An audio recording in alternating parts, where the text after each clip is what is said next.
আরে ও জেম্বু, কি করতেছো? আর কি করবো, এমনি বইয়া রইছি।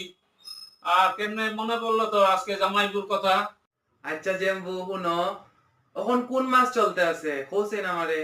কোন মাস চলতেছে তুই জানোস না? এখন তো ভাদ্র মাস চলতেছে। ও, ভাদ্র মাস চলতেছে।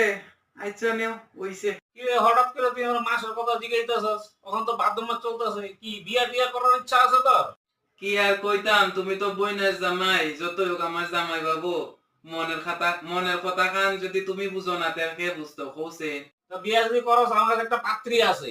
পাত্রীর নাম হইলো কুত্তি। কিতা কিতা মাত মাতো, আমরা বাঙালি কোন মেয়ের নাম আছে কুত্তি? আচ্ছা যাও, যেটা হইব, তোমার কাছে একখান বালা পাত্রী আছে যেখান থেকে আমি বহুত সন্তুষ্ট। আচ্ছা তুমি আলাপ খান চালাওছেন দেখি। তুই এক কুত্তা, এই লিগে তোরে আলাপ দিছি আমি কুত্তি।